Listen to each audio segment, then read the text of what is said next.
At the party, my wife said, marrying him was the biggest mistake of my life. So I froze where I stood, my hand still wrapped around a half-empty glass.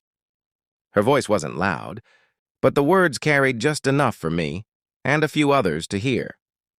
For a moment, I wondered if I had imagined it. Maybe she was joking.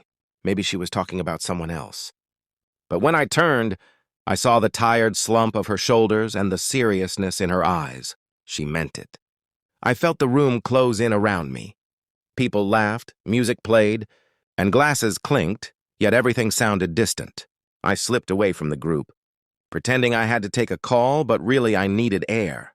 Outside on the balcony, the cool night breeze hit my face, but it didn't calm the storm inside me. All I could think about was the years we had spent together, the promises we made, and how easily she had dismissed all of it in one sentence. After a few minutes, I decided I had two choices: walk away and let the wound grow, or face the truth directly. I chose the second. When I went back inside, she was standing alone near the kitchen, her expression unreadable. I didn't make a scene. I simply asked, "Did you mean what you said?" My voice was steady, but inside I was bracing for impact.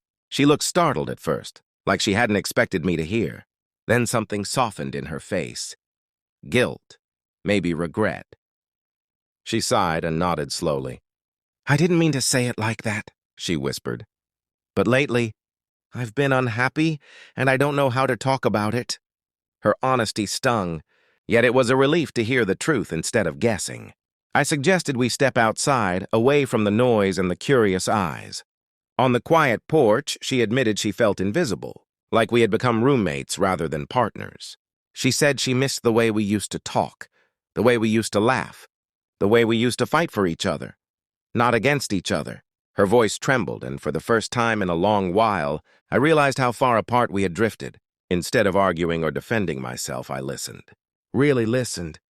And the more she spoke, the more I saw my own mistakes, months of avoiding difficult conversations, burying myself in work, assuming everything was fine because she never complained. I apologized not to fix everything at once, but because she deserved to hear it. When the party ended and guests filtered out, we stayed a little longer on that porch. We talked about starting over, not by pretending the pain didn't happen, but by confronting it together. We agreed to try counseling, to take small steps to reconnect, to choose each other again every day, the way we once had. Walking home, her hand slipped into mine. It wasn't a perfect solution, and it didn't erase the hurt of her words, but it was a beginning. And sometimes beginnings are stronger when they rise from the ruins of honesty.